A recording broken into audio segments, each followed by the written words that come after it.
नमस्कार, आप देख रहे हैं CNZ रिपोर्ट्स। आज का वीडियो शिक्षा मित्रों से जुड़ी दो महत्वपूर्ण कोर्ट की अपडेट को लेकर है। कल 25 अगस्त 2026 को इलाहाबाद हाई कोर्ट की सिंगल बेंच में कोर्ट नंबर 53 में एक सुनवाई हुई है और सरकार के ACS पार्थ सारथी सेन शर्मा के खिलाफ कंटेम्प्ट याचिका पर सुनवाई हुई है और सरकार को एक 2 महीने का समय भी दिया गया है। कौन सी सुनवाई है और सुप्रीम कोर्ट की एक महत्वपूर्ण सुनवाई है, उस पर मैं इस वीडियो में बात करूंगा। सुप्रीम कोर्ट में भी शिक्षा मित्रों की सुनवाई लगी है और कब होगी।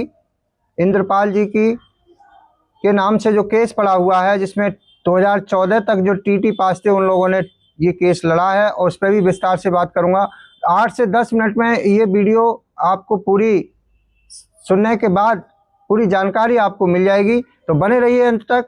और एक बार वीडियो को सुनने के बाद अगर जानकारी आपको ठीक लगे तो शेयर जरूर कीजिएगा, ताकि हर शिक्षा मित्र तक ये कोर्ट की अपडेट पहुंच सके। तो चलिए साथियों, हम बात करते हैं सबसे पहले कल हाई कोर्ट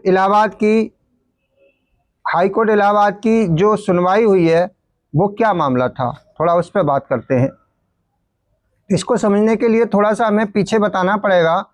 जैसा कि जितेंद्र भारती ने टेट पास शिक्षा मित्रों के लिए एक केस शुरू किया, केंद्र सरकार से परमिशन ली, फिर राज्य सरकार को पत्र भेजा, उसके बाद हाई कोर्ट की मंजू रानी चौहान की बेंच में उन्होंने केस फाइल किया और एक केस नहीं किया, 16 रिट याचिकाओं पर, मेरे पास एक एक का नाम और नंबर भी मुझे याद है, 16 रिट याचिकाओं पर अप्रैल, मई और मार्च 3 महीने में सरकार के लिए कोर्ट के द्वारा निर्देशित किया गया कि जो TT पास शिक्षा मित्र है उनके लिए एक नियमावली पुनः बना करके उनको सहायक शिक्षक पद पर टीचर बनाया जाए, सहायक अध्यापक नियुक्त किया जाए। उसको लेकर के सुनवाई हुई और सरकार के लिए 2 महीने का, हर रिट पर 2 महीने का, कहीं 3 हफ्ते का समय दिया गया।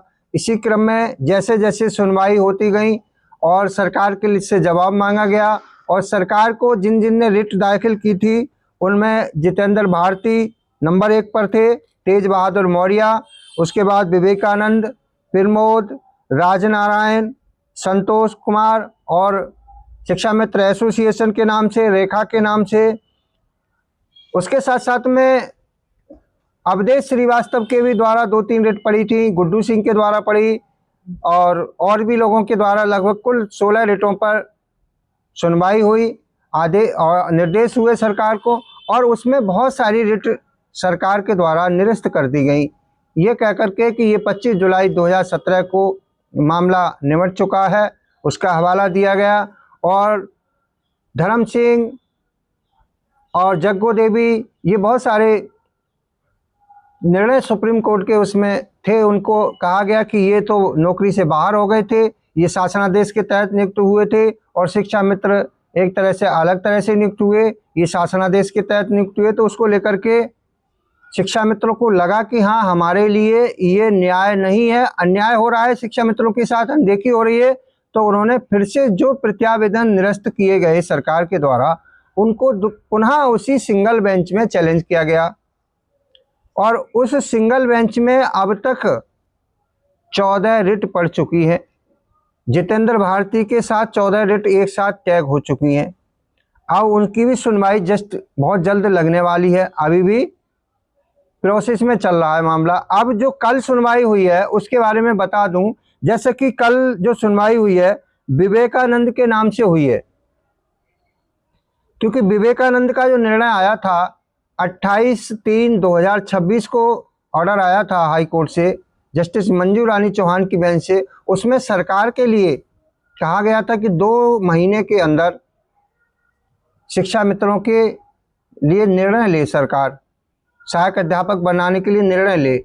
लेकिन सरकार ने क्या करा, जब शिक्षा मित्रों ने जो विवेकानंद की रिट से जुड़े थे उन्होंने अपने अपने प्रत्यावेदन सरकार के ACS महोदय के पास भेजे, और जब प्रत्यावेदन भेजे, जिस तारीख में भेजे गए प्रत्यावेदन उस तारीख के 2 माह बीत गए और सरकार ने 2 महीने में उनके प्रत्यावेदन पर ना तो निरस्त किया उनको और ना ही उनके पक्ष में फैसला लिया। तो जब विवेकानंद की रिट में जो लोग शामिल थे उन्हें लगा कि सरकार ने हमारे तो जो निर्णय कोर्ट ने दिया था उस पर कोई जवाब ही नहीं दिया, तो उन्होंने सरकार के खिलाफ बना कोर्ट कंटेम्प्ट केस बना।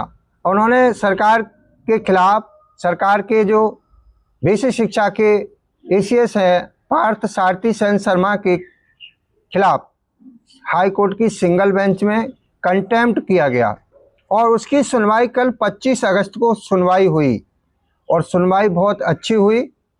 सुनवाई का आपको पूरा व्हाट्सएप ग्रुपों में भी जानकारी मिला होगा ना, हम बता दें। सुनवाई में जज साहब ने पूछा कि भाई जब हम कोर्ट के द्वारा जो निर्णय लिया गया और वो निर्णय लेने के बाद सरकार को निर्देश किया गया, लेकिन सरकार ने इसमें साफ साफ दिखता है कि सरकार की मंशा ठीक नहीं है और सरकार ने लापरवाही की है, कोर्ट की अवमानना की है, कोर्ट के आदेश को नहीं माना है। लेकिन ये कंटेम्प्ट चलना चाहिए सरकार के खिलाफ और जो अधिकारी हैं उनको उन पर कार्रवाई इसके कंटेम्प्ट की होनी चाहिए। लेकिन हम एक बार, क्योंकि सरकार को अभी इस मामले में नोटिस नहीं गया है कोर्ट से, तो हम सरकार को अब 2 महीने का समय और देते हैं। 2 महीने का समय इसलिए देते हैं कि सरकार को, सचिव को नोटिस नहीं गया है, हम ये सूचना दे रहे हैं और लिखित में लिफाफा पे सारा कुछ लिख करके हम एसीएस के पास, सरकार के पास ये इस मैटर में हम सूचित करेंगे। 2 महीने में अगर वो इस पर निर्णय लेते हैं, ठीक है, इस प्रत्यावेदन पर कार्रवाई शुरू करते हैं, जो भी कार्रवाई करें वो निरस्त करें, चाहे शिक्षा मित्रों को नियमित शिक्षक बनाएं। उसके बाद अगर सरकार इस पर ध्यान नहीं देती है तो कंटेम्प्ट बनता है। इसमें 7 बिंदु उन्होंने दिए हैं, बहुत अच्छे लिखे हैं और कोर्ट ने ये कहा कि ये तो बहुत ही गलत है कि कोर्ट की अवमानना सरकार के सचिव कर रहे हैं, लेकिन 2 महीने का समय दिया गया है। तो ये कल की महत्वपूर्ण सुनवाई थी। इसमें एक केस गया है अभी विवेकानंद के नाम से। अब ये बताना इसलिए ज़रूरी था क्योंकि बहुत सारे साथी इसमें लगभग 15-16 रिट याचिकाओं में शिक्षा मित्र पिटिशनर बने हुए थे। अब उन लोगों को यही पता नहीं चल रहा कि हो क्या रहा है, लेकिन आपको हम बताते आ रहे हैं लगातार कि अभी मामला जब कोर्ट का होता है तो थोड़ा समय लगता है। अभी सिंगल बेंच का मामला है, सरकार नहीं मानती है, फिर उसी बेंच में फिर से ऑर्डर आता है। ऑर्डर क्या आता है वो भी सुनवाई के लिए 14 रिट एक साथ जुड़ चुकी हैं। अगर इसके बाद जो ऑर्डर आएगा उससे सरकार मानती है तो अच्छी बात है, सरकार नहीं मानती है, सरकार हो सकता है डबल बेंच जाए। अगर सरकार शिक्षा मित्रों के पक्ष में आए हुए ऑर्डर को नहीं मानेगी तो शिक्षा मित्र डबल बेंच जाएंगे और डबल बेंच के बाद सुप्रीम कोर्ट जाएंगे, तब शिक्षा मित्र सहायक अध्यापक बन पाएंगे। ये इसका प्रोसेस है। ये तो केस था ये। अब दूसरे केस हम बात करने जा रहे हैं आपको सुप्रीम कोर्ट की, जो लंबे समय से लड़ाई लड़ रहे थे, सोशल मीडिया पर नहीं दिख रहा था। अब वो केस पीछे 13 जुलाई को सुनवाई हुई थी टीटी पास शिक्षा मित्रों की, उसकी 27 अगस्त डेट निर्धारित की गई थी सुनवाई की, जो कि 27 अगस्त आ चुका है, कल 27 अगस्त है। उस 27 अगस्त में सुनवाई का अभी आज भी हमारी इंद्रपाल जी से भी बात हुई, स्टेटस भी अभी चेक किया है, तो उसमें छुट्टी पड़ने के कारण 27 तारीख को सुप्रीम कोर्ट में ये रक्षाबंधन की वजह से छुट्टी होने के कारण वो डेट आगे पीछे हुई है। 31 अगस्त कंप्यूटर जनरेट डेट दिखा रहा है, संभावित डेट दिखा रहा है और ये डेट कंफर्म भी हो सकती है 31 तारीख को सुनवाई, या हो सकता है 1-2 तारीख आगे, 1-2 दिन आगे भी जा सकती है। तो इसके लिए सरकार ने क्या करा है, सरकार से जवाब मांगा था कोर्ट ने, सुप्रीम कोर्ट ने। तो सरकार के जो वकील हैं उन्होंने क्या किया था, सरकार के जो ऐश्वर्या भाटी हैं, वकील हैं सरकार की तरफ से सुप्रीम कोर्ट में, उनके जो जूनियर हैं उन्होंने इसके लिए अपनी सूचना एक एफिडेविट के माध्यम से दे दी है। अंकित गोयल सर ने एफिडेविट दे दिया है कि हम इस मामले में जवाब दाखिल करेंगे। तो देखिए ये क्लियर हो गया कि सरकार की तरफ से जवाब तैयार हो रहा है, हो चुका है, और आने वाली जो सुनवाई है चाहे 31 अगस्त को होती है या आगे होती है, उसमें सरकार अपना जवाब विशेष जरूर दाखिल करेगी। और ये उम्मीद है कि ये शिक्षा मित्रों के लिए एक संजीवनी बन सकता है। इसमें शिक्षा मित्रों को अगर 14 वालों को नौकरी मिलेगी, 17 तक नौकरी मिलेगी, 17 तक 25 जुलाई 2017 तक जितने भी टीटी पास होंगे वो पुरानी डेट से बहाल होने चाहिए। ये सुप्रीम कोर्ट को निर्णय लेना पड़ेगा और ये सरकार को पुराना पैसा भी देना पड़ सकता है। ये मजबूत लड़ाई है। और शेष जो टीटी पास 2017 के बाद हैं, 25 जुलाई 2017 के बाद हैं, उनके लिए सहायक अध्यापक करंट की डेट से सरकार को बनाना पड़ेगा। ये निर्णय इसमें आने की संभावना रहेगी, लेकिन इसके लिए इंद्रपाल जी, उनकी टीम की तैयारी बहुत अच्छे से चल रही है। अच्छे जस्टिस PS पटवालिया जाने माने सर्विस मैटर के टॉप वकील हैं, उनके द्वारा ये केस हैंडल किया जा रहा है। आनंद नन्नर सर हैं, उनके द्वारा केस हैंडल किया जा रहा है। तो अब शिक्षा मित्रों को न्याय मिलने में ज़्यादा लंबा समय नहीं मिलेगा। लोगों को कोर्ट में लड़ते लड़ते 10-10 साल गुजर जाती हैं, 20-20 साल गुजर जाती हैं, लेकिन शिक्षा मित्रों को भी अभी 9-10 साल होने वाले हैं। 2017 के बाद अभी न्याय नहीं मिला है। हम सरकार से, सुप्रीम कोर्ट से सबसे निवेदन करेंगे कि न्यायपालिका निष्पक्ष मानी जाएगी जिस दिन शिक्षा मित्र को न्याय मिल जाएगा, और सरकार जिस दिन निष्पक्ष मानी जाएगी जिस दिन शिक्षा मित्रों को नियमित कर देगी। क्योंकि सरकार के ढील ढुलैये जो रवैया है, ढुलमुल रवैया है, उसी की वजह से आज शिक्षा मित्र 10,000 शिक्षा मित्रों की कुर्बानी हुई है और ये कभी भुलाई नहीं जा सकती। तो आज के वीडियो में हमने 2 कोर्ट अपडेट दी।